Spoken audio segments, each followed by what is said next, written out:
시편 11편 말씀이 나와 있지요. 읽으시고 또 히브리서 11장 말씀을 보도록 하겠습니다.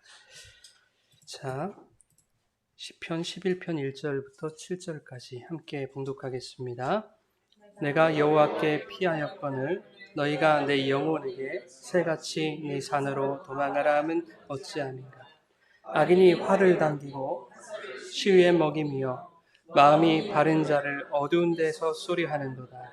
터가 무너지면 의인이 무엇을 하랴.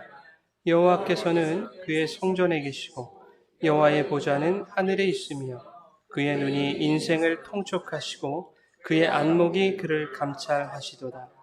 여호와는 의인을 감찰하시고 악인과 폭력을 좋아하는 자를 마음에 미워하시도다.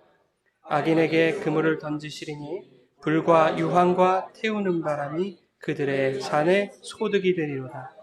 여호와는 의로우사 의로운 일을 좋아하시나니 정직한 자는 그의 얼굴을 배우리로다. 아멘. 우리 히브리서 11장 1절에서 3절입니다. 히브리서 11장 성경을 찾으시고 봉독하겠습니다. 히브리서 11장 1절부터 3절까지 우리 함께 봉독하겠습니다. 믿음은 바라는 것들의 실상이요 보이지 않는 것들의 증거니 선진들이 이로써 증거를 얻었느니라. 믿음으로 모든 세계가 하나님의 말씀으로 지어진 줄을 우리가 아나니 보이는 것은 나타난 것으로 말미암아 된 것이 아니니라. 아멘. 살아계신 하나님의 말씀입니다. 앉아 주십시오.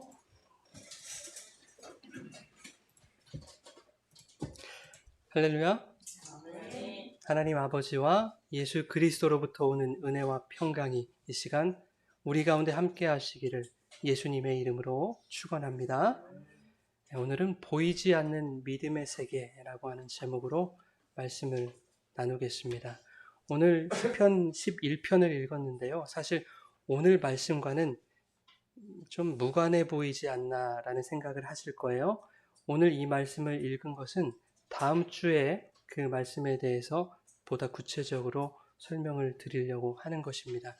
오늘 말씀은 히브리서 11장의 말씀을 중심으로 나누게 될 것입니다.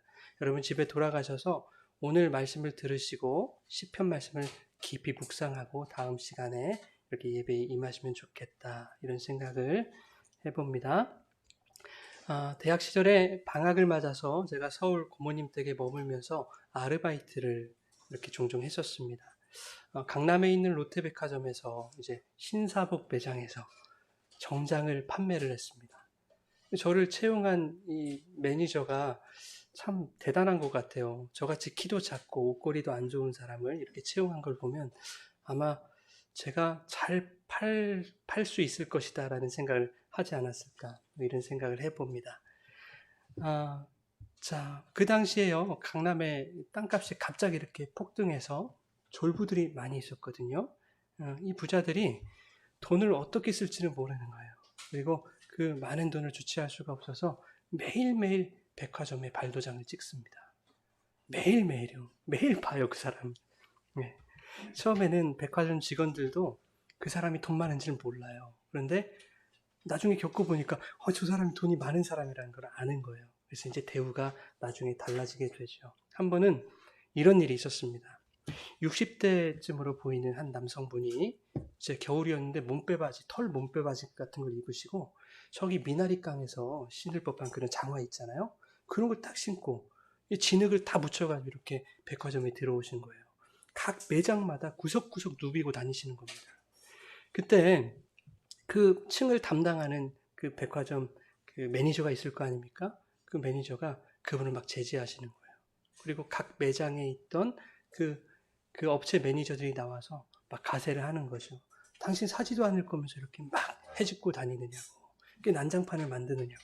자, 보라고. 얼마나 더러워졌냐고 하면서 막 면박을 주는 겁니다. 아마도 그들은 그 남성분의 그 남루한 행색을 보고 백화점에서 옷을 사입을 수 있는 능력이 없을 것이다. 그렇게 판단을 했던 모양입니다. 근데 그분이 제가 일하는 매장까지 딱 들어왔어요. 때마침 매장 매니저가요, 자리를 비운 상태라 저 혼자밖에 없었거든요. 이걸 어떻게 대응을 해야 되나 좀 고민을 했습니다. 그때 불현듯 제 머리에 떠오르는 게 있었어요. 예전에 이 매니저가 저에게 이런 말을 했었거든요. 진짜 부자는 추리닝 바람에 슬리퍼를 끌고 온다. 이런 말씀 들어보셨습니까? 말씀은 아니고 이런 말. 여기서 온 말이에요. 그게 제가 경험한. 네. 매니저가 그런 말을 자주 했는데요. 이런 거예요. 집에서 바로 나온 것 같은 사람일수록 원래부터 돈이 많은 사람일 가능성이 크다는 거예요. 그리고 이건 해도 너무하지 않았나라고 싶을 정도로 이렇게 옷을 입고 나오면 그거는 졸부일 가능성이 크다. 이렇게 얘기를 해주는 거예요. 저는 그 60대 남성분이 졸부일 것이다. 이렇게 확신을 하고요. 깍듯하게 응대를 했습니다. 그리고 그 자리에서 얼마를 판 줄 아세요? 저 혼자 그 한 사람에게 한 450만 원이 넘었어요.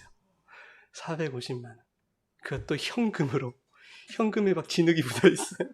만 원짜리 이만큼. 근데 그 450만 원이 얼마나 큰 돈이었냐면 20년도 훨씬 넘은 시대니까요. 주말에 토요일이나 일요일에 하루 매출이에요. 네, 그 정도로 큰 돈이었어요. 근데 그 한 번으로 끝나지 않고 저를 계속 찾아오는 거예요. 3번이고 4번이고. 그렇게 해서 200만 원, 300만 원 이렇게 쓰고 가는 겁니다. 그러니까 저는 복덩이가 된 거죠. 우리 매니저가 사람 잘 뽑았다고 이렇게 양복도 공짜로 하나 주고 보너스도 30만 원 주고 막 이랬던 기억이 있습니다. 예, 그 30만 원 받아가지고 쓸데없는 짓을 했던 그 아픈 그 마음을 기억을 좀 여러분 앞에 회개하고 싶긴 합니다만은 이렇게 쓸데없는 얘기를 또 하고 자 도둑이 제 발을 저린다고. 여러분 우리 사람들은요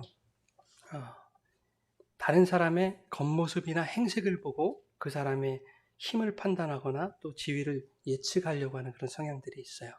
눈에 보여지는 것만을 그것을 사실로 진실로 믿으려고 하는 그런 경향이 우리에게 있습니다. 그런데 보여지는 그것이 내 기준을 충족하지 못하면 그렇죠? 그러면 그 자체가 귀찮아지는 거예요. 짜증나는 겁니다. 화가 나는 거예요. 그래서 꼴 보기가 싫어지는 거예요.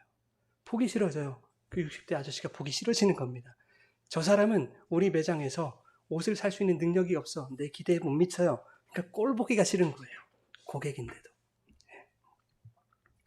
사람의 관계도 마찬가지입니다.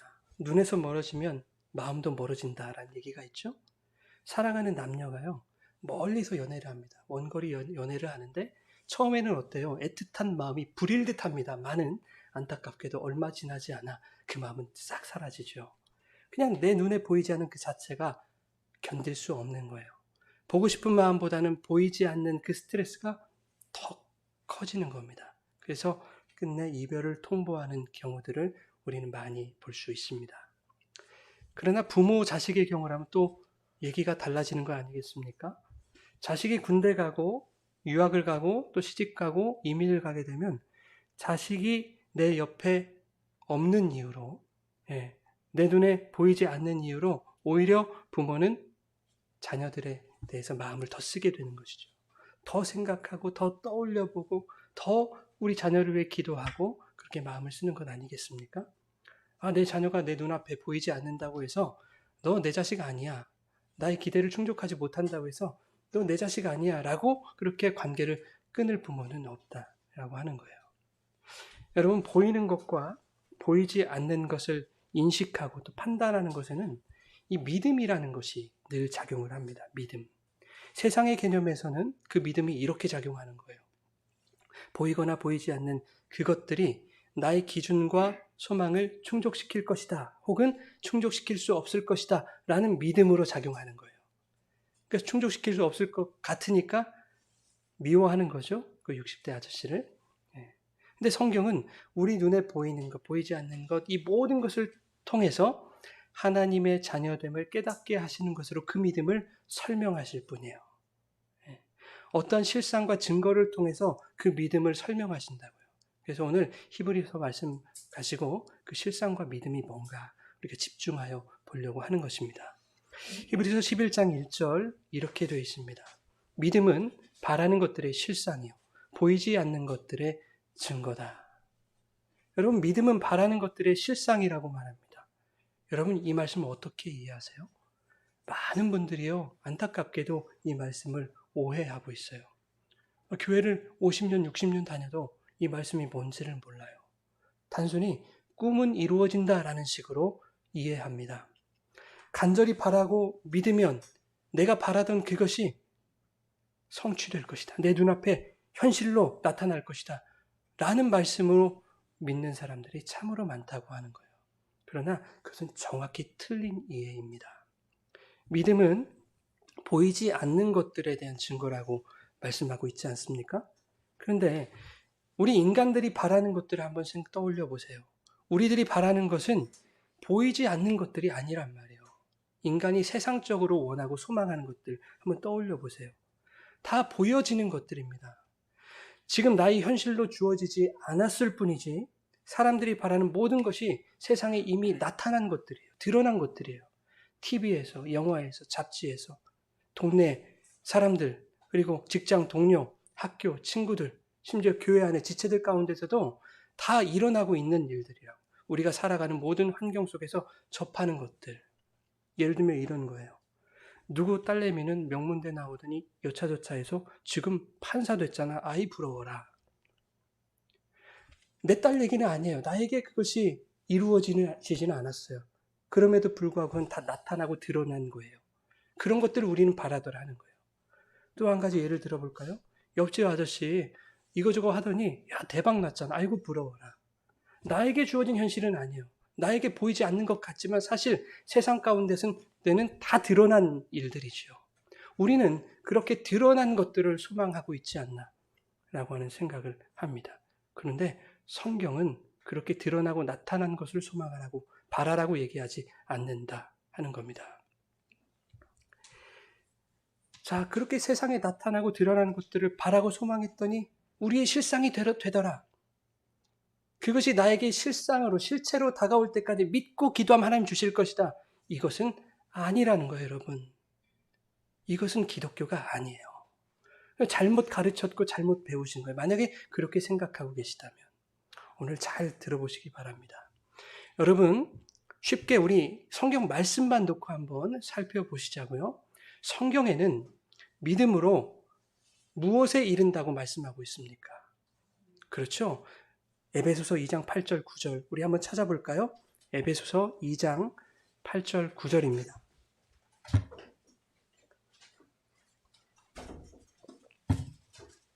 제가 자막을 해놨는데 또 일부 예배 끝나고 다 어그러진 거예요. 그래가지고 2장 8절 9절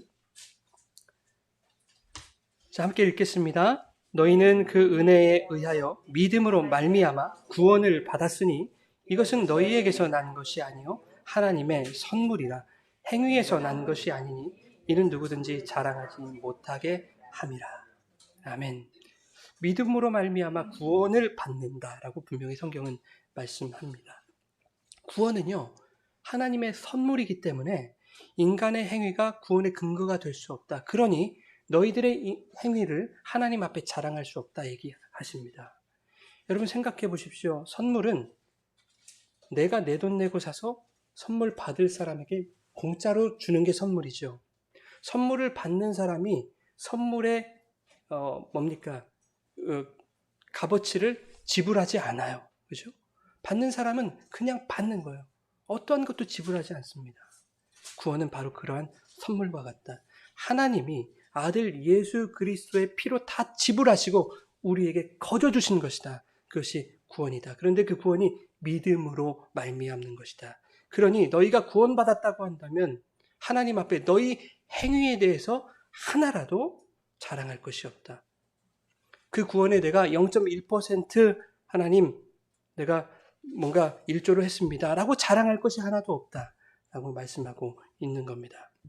그런데 이 교회 다니는 많은 사람들이 온통 나를 자랑할 것들로만 그 믿음으로 구한단 말이죠.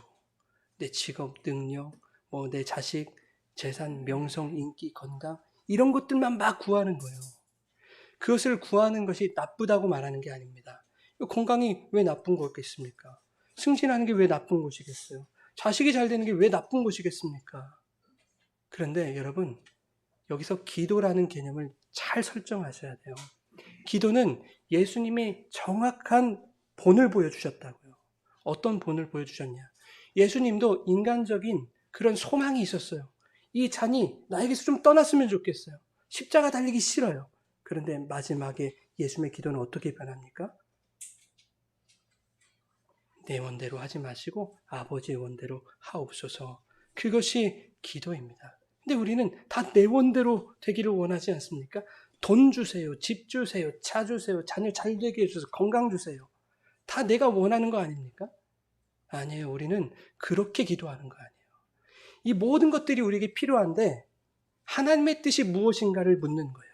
그리고 내 뜻이 하나님의 뜻에 비해서 하나님의 뜻에서 얼마나 벗어나고 있는지, 근데 내 뜻이 무엇이 잘못되었는지를 발견하는 거예요.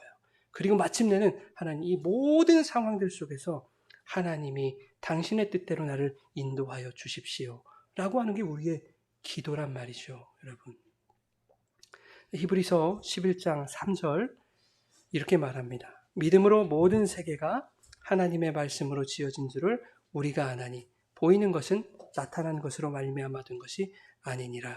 다시 한번 읽겠습니다. 믿음으로 모든 세계가 하나님의 말씀으로 지어진 줄을 우리가 아나니 보이는 것은 나타난 것으로 말미암아 된 것이 아니니라. 자, 이 말씀을 잘 이해하셔야 돼요. 하나님 말씀으로 지어진 것들은 우리 눈에 보이는 것들이죠. 피조세계는 다 우리 눈에 보이는 것들이에요. 다시 말해서 지금 내가 보고 있는 그것들 자체들로 말미암아 세상에 나타난 것은 아무것도 없어요. 무슨 말이냐면, 자, 여기 사과가 하나가 있다고 생각해 보세요. 이 사과가 내 눈앞에 나타났습니다. 이 사과를 보고 있는데 그 사과가 스스로 어떻게 자기를 만들어낼 수 있습니까? 나타난 그 사과가 나타난 자기 자신으로 말미암아 생겨날 수가 없다는 얘기예요. 그 사과를 만드신 분이 있어야 되는 거예요. 그래서 그것을 1차 원인이라고 해요. 그 1차 원인이 있을 거 아닙니까? 사과를 만드시고 모든 피조물을 만드신 그 1차 원인이 뭐라고 말씀하냐면 3절에 말씀이라고 얘기를 하시는 거예요. 모든 세계가 하나님의 말씀으로 이루어졌다라고 얘기하고 있습니다. 자, 하나님의 말씀은 누구시죠? 예수님이죠. 말씀은 예수님이에요. 예수 그리스도에 의해서 모든 만물이 지어졌다는 뜻입니다. 그래서 요한복음 1장 3절에도 만물이 그로 말미암아 지은 바 되었다. 그렇게 얘기하죠. 그가 없이는 지은 바 된 것이 하나도 없다고 그렇게 말씀하고 있지 않습니까? 여러분, 우리 눈에 보이는 이 사과를 보고 우리는 더 큰 사과를 탐하고 더 맛있는 사과를 바라는 사람들이 아니에요. 우리 성도들은요, 그것의 1차 원인이신, 그것을 있게 하신 예수 그리스도를 소망해야 되는 사람들이에요. 그 사람들을 바로 성도라고 하는 거예요, 여러분. 성도들이 바라는 것의 실상이라고 하는 것은 뭐냐면 바로 그 1차 원인이신 예수라고 하는 것입니다. 그러니 믿음은 바라는 것들의 실상인 예수 그리스도인 거예요. 믿음은 예수인 거예요. 그래서 로마서 1장에 뭐라고 합니까? 오직 의인은 믿음으로 말미암아 살리라 그래요. 믿음이 뭐니까요? 예수니까. 예수 안에 생명이 있으니까 삶을 줄 거 아닙니까? 예수 안에 구원이 있으니까 살 수 있는 거 아닙니까? 영원히. 그래서 오직 의인은 믿음으로 그 예수로 말미암아 산다 얘기를 하고 있는 것입니다. 그런데 여러분, 사과를 한번 보시자고요. 사과 얘기해서 죄송한데 이 사과를 보면 예수가 보입니까? 아니잖아요. 사과만 보시면 이 사과가 사과지 무슨 예수입니까? 그런데 믿음은 뭐냐면 그 사과를 보면서도 보이지 않는 말씀, 그 예수가 그것을 창조했다라고 하는 것을 믿는 거예요. 그것이 믿음입니다. 다시 말해서 사과가 있다는 것, 이 피조세계가 있다는 것, 그것을 만드신 보이지 않는 예수가 분명히 존재하신다라는 증거인 거예요. 우리가 있는 것, 이런 사물들, 피조세계가 있는 것 자체는 뭘 증거하냐면 그것을 창조하신 1차 원인이신 예수가 있다는 것을 증거한다고요. 이해가 되시죠, 여러분? 네. 그래서 보이지 않는 것들에 대한 증거다라고 하는 말이 이 뜻인 거예요. 그래서 믿음의 실상, 증거는 바로 예수 그리스도를 말하고 있는 것이다. 내가 원하는 것들이 아니에요, 여러분. 그렇게 잘못 배우니까요. 성경은 자꾸 성령을 구하고 예수를 구하라고 얘기하고 있는데 다른 것만 구하고 있잖아요. 다른 것만 바라고 있다고요, 우리가. 다른 거를 평생 구해도요. 그렇게 열심히 봉사하고 열심히 교회 생활하는 데서 주어지지 않는 사람들이 얼마나 많아요. 다 속은 거 아니에요. 너무 안타까운 일 아닙니까? 이미 그에게 예수가 있다면 모든 것을 다 얻은 것인데 너무나 안타까운 일이라고요. 여러분, 사탄은요, 성도로 하여금 이 사과를 보고 더 큰 사과, 더 맛있는 사과를 바라도록 한다니까요, 이 사탄이가. 이미 세상에 수도 없이 맺힌 성공이라는 이름의 이 커다란 사과를 소망하게 만들어요. 바라고 소망하면 그것이 이루어질 것이다 라고 하는 그런 욕망, 탐심을 막 심어준다고요. 그래 놓고 이렇게 얘기해요. 바라고 믿으면 이루어져. 속삭여요. 그것을 믿음으로 해석해버린다고요. 세상은, 이 사탄은. 그러나 성경은 그러한 욕망과 탐심을 뭐라고 해요? 죄라고 얘기합니다. 아담과 하와가 그 잘 보여줬잖아요. 아담과 하와는요, 선악과 나무를 보고 뭘 생각했어야 돼요? 뭘 떠올렸어야 돼요? 하나님을 떠올렸어야 돼요. 하나님의 명령, 하나님과의 관계. 너 이거 따먹으면 나하고 관계 끊어지는 거야. 의절이야. 그 명령을 생각했어야 된다고요. 정령 죽으리라. 그것을 떠올렸어야 된다고요. 그런데 어땠습니까? 먹음직도 하고 보암직도 하고 지혜롭게 할 만큼 탐스러운 그 눈에 보이는 실과를 탐하여 그것을 취하니까 뭐가 됐어요? 죄가 된 거예요. 그러니 여러분, 성도가 이 믿음 생활, 신앙 생활을 통해서 먹음직도 하고 보암직도 하고 지혜롭게 할 만큼 탐스러운 것들, 세상의 것들, 육체의 정욕, 안목의 정욕, 이생의 자랑들, 이런 것들을 바란다면요, 그건 분명히 교회 열심히 다니면서도 하나님 앞에 날마다 죄짓고 있는 거예요. 아담과 하와가 에덴 동산에서 어떤 꼴을 당했는지 여러분 늘 기억하시란 말이죠. 에덴 동산에서 추방당했어요. 여러분, 성도는 그저 모든 상황 속에서 하나님의 인도하심을 구하는 거예요. 결정은 하나님이 하시는 거예요. 나는 이거 필요하고 나는 이거 원하지만 그 결정은 하나님이 하시는 거예요. 나는 그냥 아뢰고 하나님의 뜻을 구하는 거예요. 하나님의 뜻은 뭡니까? 아, 그래요? 아, 내가 틀렸군요. 내려놓겠습니다. 얼마나 나의 뜻을 버리는가. 그리고 얼마나 하나님의 뜻을 캐치하여 나의 뜻에, 나의 삶에 적용하는가. 이것이 우리의 신앙생활의 관건이라니. 여러분, 찬양 중에 이런 찬양이 있어요. 내 영혼이 확정되고 확정되었사오니 믿음의 눈을 들어 주를 바라봅니다. 우리가 믿음의 눈을 가진 이 성도라고 한다면은 광야 인생길에서 우리가 주님만 바라보아야 하는 것은 이미 확정된 일이에요, 여러분. 여러분, 이 세상의 삶이 광야 교회라고 하잖아요. 광야는 미트바르라고 하는 단어예요. 히브리어로 미트바르. 무슨 뜻이냐면 말씀 한가운데 서 있는 거예요. 그게 광야라는 말의 뜻입니다. 여러분, 광야를 한번 보십시오. 떠올려 보세요. 앞뒤 좌우 어디를 봐도 광야예요. 끝없는 광야. 황량해요. 허허벌판이에요. 소망이 없어 보여요. 이대로 가다 나 죽을 것 같아요. 그때 어디를 봐라? 하늘을 봐라. 말씀을 봐라. 그게 광야란 말이에요, 여러분. 여러분, 세상의 소망을 바라보다가 그것이 잘 안 풀릴 때 주님께 매달리면 그때 꿈이 이루어질 거야. 이런 거 다 잘못된 거예요. 우리 마음속에서 다 내려놓으시기 바랍니다. 하나님 가장 싫어하시는 거예요. 하나님은 양다리를 싫어하신다 그러잖아요. 한쪽은 세상, 한쪽은 하나님 인정하시지 않으세요. 100% 하나님께 올인하시는 그런 여러분들 되시기를 주의 이름으로 축원합니다. 여러분, 우리가 앞서서요, 이 보이는 것과 보이지 않는 것을 인식하고 판단하는 것에는 믿음이라는 것이 늘 작용한다 이렇게 말씀드렸다고요. 그런데 성경은 이 보이는 것, 보이지 않는 것들을 통해서 오직 예수 그리스도라는 그 믿음의 실상과 증거만을 나타내고 있는 거예요. 그러므로 성도는 보이는 것으로도 예수를 알아야 되고 보이지 않는 것으로 예수를 깨달아야 돼요. 그러니까 우리는 이 인생을 살아가면서 죽을 때까지 예수만 알고 가는 거예요. 그러니까 예수를 아는 것이 구원이라고 하잖아요. 영생이라고 하잖아요. 믿음이 뭐냐? 요한일서 5장에. 믿음은 예수를 아는 것이다. 아들을 아는 것이다 그러잖아요. 그렇죠? 말씀으로 지으신 모든 만물이 예수를 믿음으로 그렇게 설명하고 있다고요, 여러분. 그런 점에서 이 보이는 것이든 보이지 않는 것이든 이런 개념들이 사실은 다른 게 아니에요. 다 한 가지입니다. 똑같은 거예요. 여러분 생각해 보세요. 한번 너무 작아서 우리 눈에 보이지 않는 것이 있다면 뭐가 있을까요? 전 예전에 미생물 회사를 다닌 적이 있는데요. 그래서 그런지 너무 작아서 보이지 않는 세계, 미생물의 세계라고 생각해요. 네. 너무 작으니까요. 보여지지가 않아요.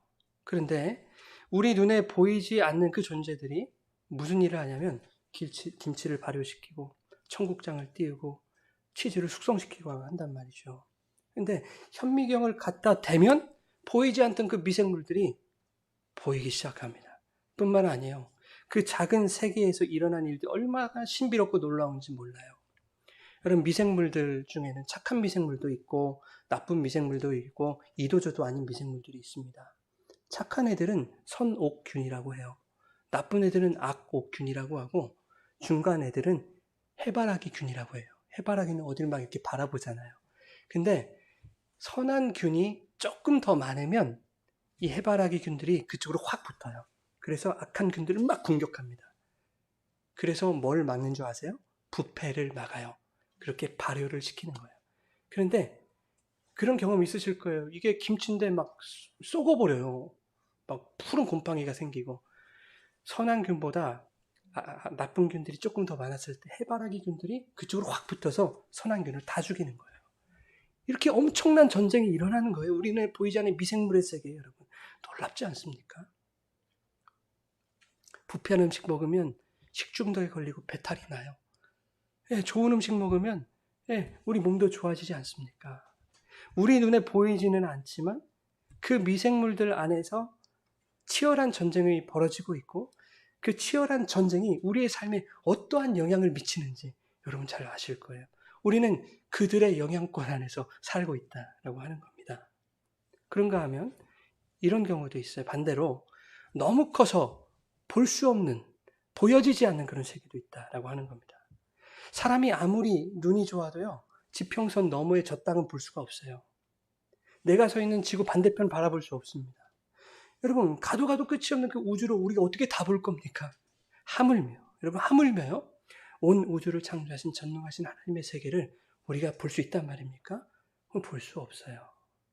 그런데 하나님은 마지막 날에 그것을 완벽하게 볼 수 있게 해주실 거예요. 마지막 날에는 얼굴과 얼굴이 대면하는 것처럼 확실하게 그 나라가 어떤 나라인지, 그 세계가 어떤 세계인지 보여주실 거란 말입니다. 그런데 그 전에 우리에게 주신 게 있어요. 그 하나님의 나라를 바라보라고 우리에게 말씀을 주셨단 말이에요. 그리고 그 말씀을 정확하게 볼 수 있도록 성령의 조명이라고 하는 현미경을 우리에게 주신 거예요. 근데 그 성령의 조명하심이라고 하는 현미경을 통해서 말씀을 살펴보면 하나가 나와요. 뭐가 나올까요? 하나님의 세계 안에 가득 찬 그 하나의 실상, 그 하나의 증거, 예수만 보이는 거예요. 예수만. 여러분 누가복음 24장에 뭐라고 합니까? 예수님이 하신 말씀이에요. 선지자의 글, 시편의 글, 모든 율법이 다 나에 대해서 기록된 것이다. 예수님이 말씀하셨다. 모든 성경은 예수에 대해서만 기록하고 있어요. 성령은 그래서 자신의 그 현미경으로 우리에게 예수만 조명해 주시는 거예요. 이 말씀을 통해서. 다른 것 보시면 안 된다고요. 여러분들이 원하는 바를 바라보시면 안 된다고요. 그 예수가 나에게 이렇게 해줄 거야 라고 하는 것을 기대를 하시면 안 된다고요. 예수는 그거 하러 이 땅에 오신 분이 아니에요. 그 나머지 것들은 그냥 예수에게 맡겨버리는 거예요, 여러분. 예수님의 뜻대로. 예수님, 당신이 행하시는 것이 우리에게 가장 이상적이고 가장 좋은 것이니 당신에게 내 삶을 맡깁니다. 그러니 당신이 원하시는 뜻대로 나를 인도하여 주십시오. 우린 그렇게 맡기는 거예요. 우리가 늘 미생물의 영향을 받고 살아가듯이요. 모든 인간, 모든 피조 세계는 보이지 않는 그 하나님의 세계에 영향을 받고 살아가고 있어요, 여러분. 하나님의 세계를 가득 채우고 있는 그 믿음의 원리가 이 세상을 살아가는 성도들의 삶을 덮고 있습니다. 이제 다음 주에 우리가 살펴보게 될 거예요. 하나님의 세계가 어떻게 우리 가운데 실체로 다가와서 성도의 인생 속에서 어떻게 치열하게 싸워주시고 우리를 승리로 이끌어 가시는지, 그가 우리에게 허락하신 은혜가 무엇인지 그래서 한번 살펴보게 될 것입니다. 여러분, 성도가 이 땅에서 믿음의 세계, 하나님의 세계를 온전히 바라보기란 참으로 힘듭니다. 이 세상 어두움이 마치 자기가 빛인 양 그렇게 행세하기 때문에 그래요.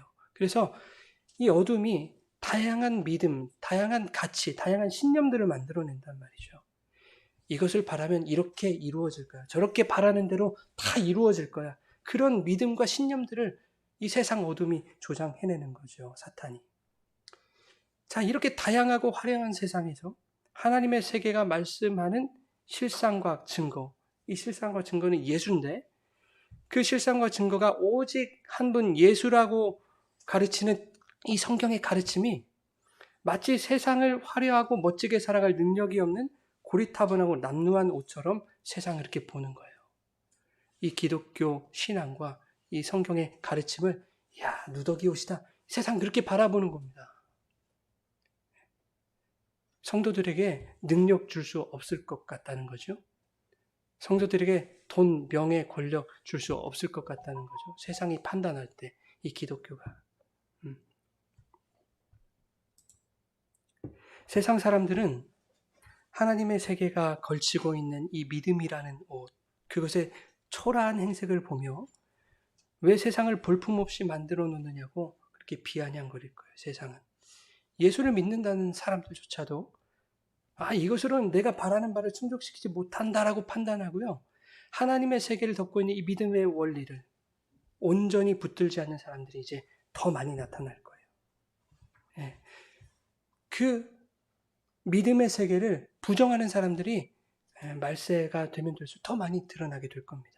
그러나 진정으로 믿는 자는 하나님의 세계가 믿음으로 말미암는다는 것을 깨닫고 그 남루한 행색으로 오신 믿음의 실상, 믿음의 증거인 예수만을 붙들 거예요. 세상이 변하면 변할수록 그렇게 확연하게 갈릴 것입니다. 누군가는 그 예수를 버릴 것이고 누군가는 그 예수를 더 굳게 붙들게 될 것입니다. 그 예수께서 냄새나고 헤어진 자신의 옷자락을 잡는 자에게 어떠한 은혜를 부어주실지 이제 다음 주에 여러분과 나눌 텐데요. 여러분, 그 은혜가 무엇이고 어떻게 부어주실지 다음 주 그 말씀을 기대하면서 한 주간도 이 믿음의 실상, 증거로 오신 예수 그리스도만을 붙들며 오직 믿음으로 살아갈 수 있는 저와 여러분 되시기를 바랍니다. 자.